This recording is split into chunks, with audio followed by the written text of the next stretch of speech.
Başını hoppa.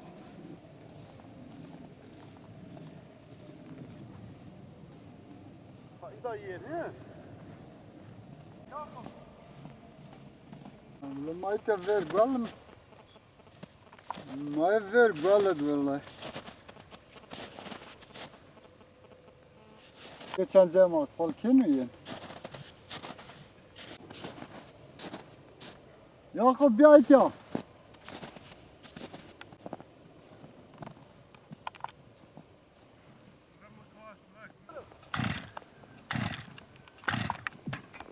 Bizi makar yine kesken. Ha?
Bu batarya çıkıyor ama ya.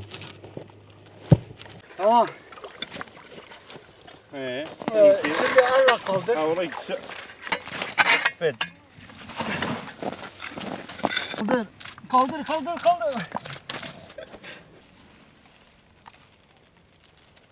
Asla öyle.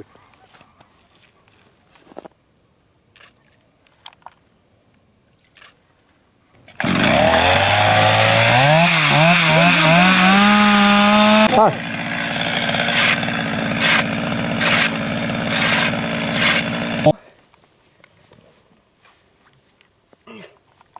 Zaten iş gibi akıyor ya.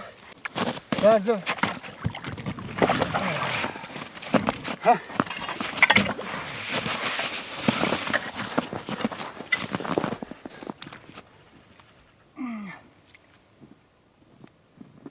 Dur. Tabii ya fotoğrafta mahalli üzere bebetin huma ya. Sarı Çiçek'te bulunan Sülüklü Göl'de birçok daha önce 5-6 yıl önce birçok balık telef olmuştu. Biz yaklaşık her yıl gelip 3-4 yerde delik açıyoruz. Bu balıkların telef olmaması için uğraşıyoruz. Yaklaşık 45 santimdir. Aynalı sazan, bir de yerli balık, alabalık var. Yani 3-4 çeşit balık var. Hava alması için. Göl hava alınca balıklar yani yaşayabilir. Bu üstünde bulunduğumuz şu an buzla kapalı olan Sarıçek Gölü'dür. Yani Bingöl'ümüzün en büyük gölüdür. Her 3 yılda 5 yılda bir balık bırakılıyor, yavru bırakılıyor. Yani bu arada bir oluyor 5 yıl veya 3 yıl içerisinde aşırı soğuktan dolayı tamamen göl buzla kapalı. Şu an gene bak görüyorsunuz buzun üzerinde tam gölün orta noktasındayız. Ve buradaki olan balıkların tümü telef oluyor. Bu sene gene aynı olayla karşı karşıyayız. Bütün balıklar telef olmuş. Köy muhtarları vatandaş olarak biz hızarla bu buzları kestik. Çünkü bu balıkları sık sık gölün buzunu kırmak lazım. Oksijen vermek lazım göle. Bu balıkların yaşaması için. Sadece buradaki balıkları kurtarmak için, bu sazanları kurtarmak için biz burada hızarla bu buzları kesiyoruz. Göle oksijen sağlıyoruz. Bu balıkları kurtarmak için. Aslında buraya yetkililer tarafında 2 tane koruyucu verilirse, sık sık bu buzu kırarlarsa bu olayla karşı karşıya kalmayız. Bu balıkları kurtarmış oluruz en azından. Aynalı sazan vardır burada. Hatta burada 15-17 kilo varan balık var. Bu son yıllarda konulan balık, bunlar bile 6-7 kiloya ulaşmış balıklardır.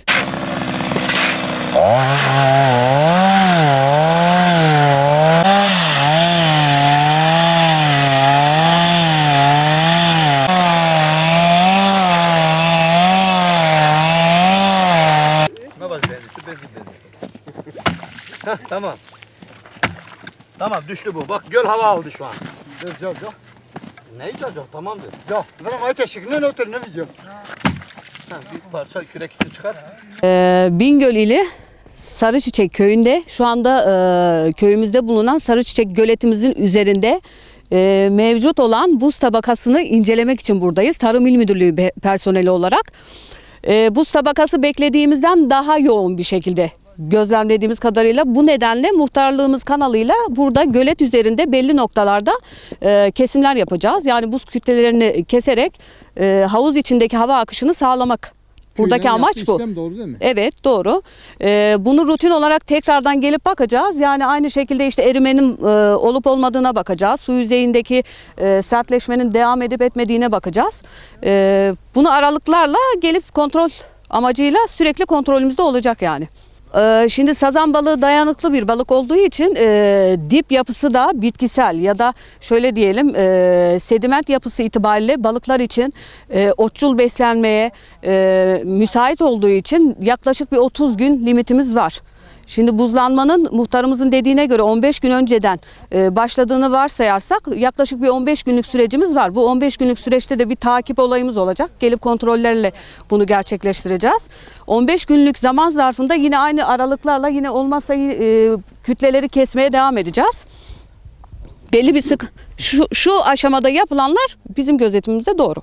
Şu aralardan çıkarmış bir su çakarım. Burada su var. Taşı atla. Su çek, su. Çok ağır bir şey olur ya. Yalnız kenarda bir tane atacaksan yanlış abi. Kenarda bir tane atacaksan. Memnunum. Çike ve çekimdeki de ben betekni.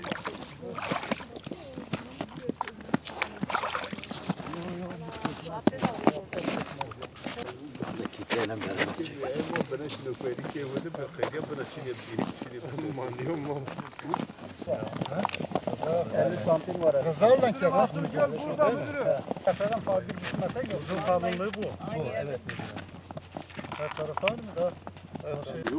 Göl tamamen oksijensiz kaldı. Biz vatandaş olarak işte mücadele verdik. Dedik balıkları kurtaralım. Tabii amacımız buydu. Geldik, kırdık, kestik. Dünden beri gene uğraş veriyoruz. Daha önce gene kırdım burayı. Sazan mı? Bak, sazan balığı.